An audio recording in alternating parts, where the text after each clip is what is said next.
Halos kagigising lang namin. Hindi, kanina pa pala. Mga 2 ako nagising kasi patay ako.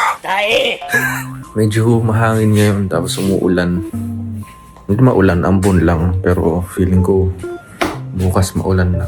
Yan, ito yung view namin. Ito yung isa pa nilang pool. Hindi pa ito yung parang main pool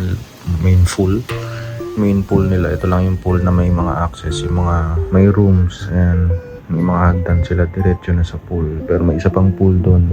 Siguro pag nagliwanag, doon lang ipapakita isa pang pool. Ganda, malamig, mahangin. Maganda kahit gabi. Sabi nga ni Eli, para kaming mayaman for the next 5 days. Pagbalik namin Manila, back to reality. Sampalin ka agad ng realidad na ikaw ay tanga! Joke lang. Kape na lang muna. Kape at tea habang nag-aantay ng buffet.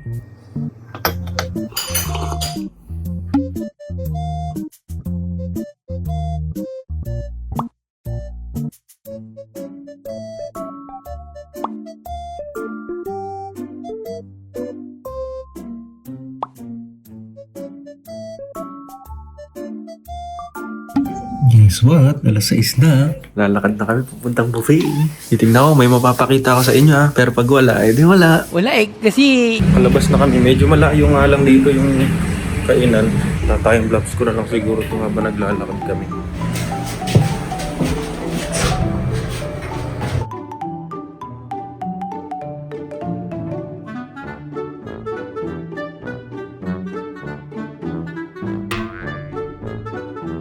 Sir, saan yung papuntang buffet? Okay, dito po sa lapit po sir. Thank you. Ito mo, nalito pa ako. Morning po.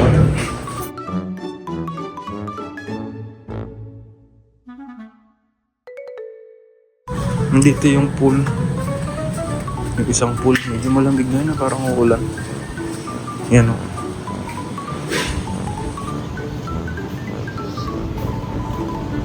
Ito yung gym. Mamaya mag-gym ako baka sa mga susunod na araw.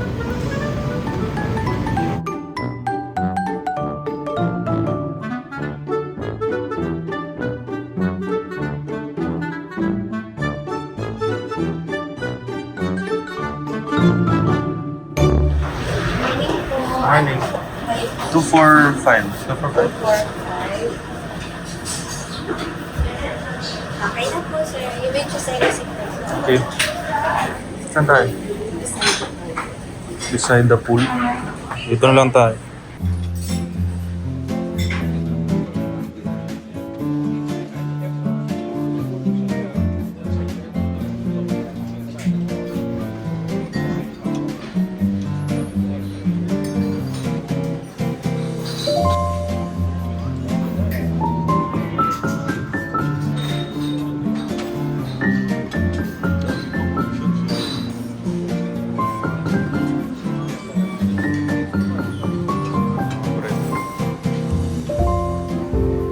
Parang hindi.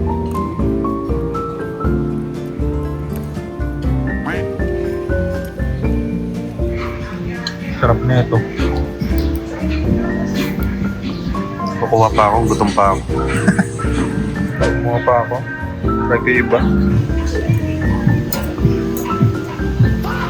Ano nakain mo? Pangalawa na to. Pancake kasi may kanin. Nakita ka ng Amerikano, tatawanan kayo. Sarap. Ano yun? At-choco? So, ang view namin, very nice, very beautiful, very serene. Serene? Ano yung serene? Tagalogin mo konti.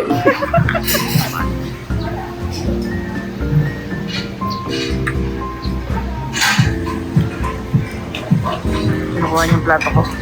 Tignan ko kasi. Nakakahiya.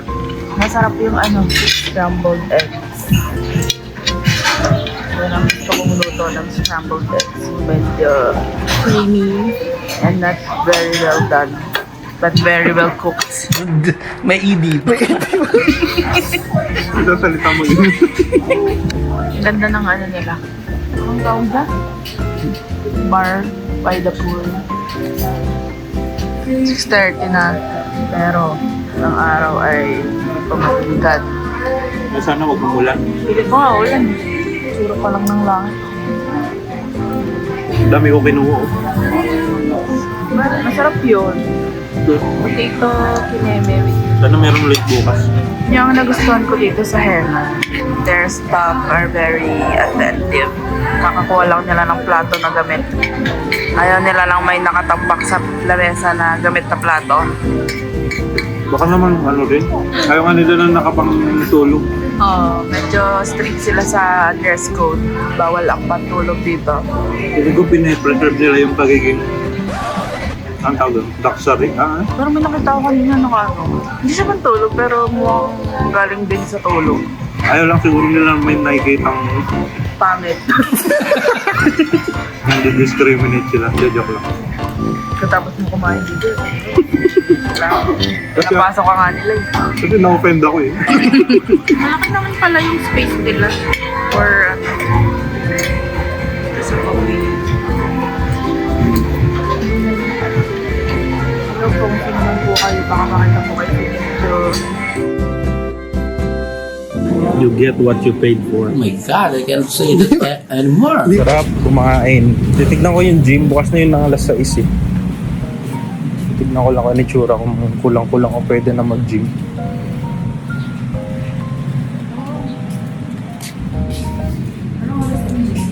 Six, pero check ko lang yung equipment.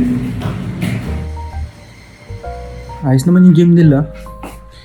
Hindi kagaya ng ibang gym na kalakalawang. 3 weeks na kami hindi nag-gym eh. May membership pa kami. Baka pala may magtanong dyan, no? Kahit wala naman. Kung bakit hindi kami nag-activities ng mga kung ano-ano dito. Kasi pangatlong beses na nga namin mag-Boracay. So, lahat na ata ng activity dito sa Boracay nagawa na namin. So, ngayon, chill-chill na lang kami. Food trip lang, chill lang kami dito. Hotel, gym. Yan, mga ganun lang. Swimming pool. Ayaw na namin ng mga activity. Bukod sa mahal, nagawa na namin. Alright? Let's go. Punta tayo sa gym. Ito yung kanina nilakaran namin. Matao na ngayon. Ngayon punta tayo sa gym. Maganda dito, may view sa labas. Ito yung pool. Medyo marami naman gym. Marami equipment. Pwede na to.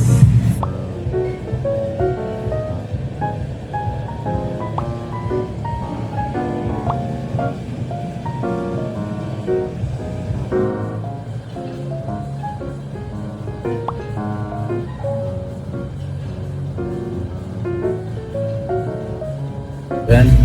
Hindi na ako namili ng part na i-workout kasi nasa bakasyon naman. Inuna ko lang yung chest. Pero bala ko mag-shoulders back. Share ko lang ulit.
Tapos na kami mag-gym. Saglit lang dahil di naman sobrang seryosong pag-gym yun.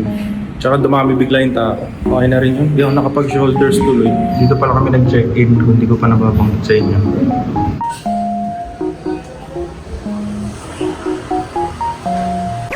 It was at this moment that he knew he fucked up. 245. 245. Tanga rin to eh.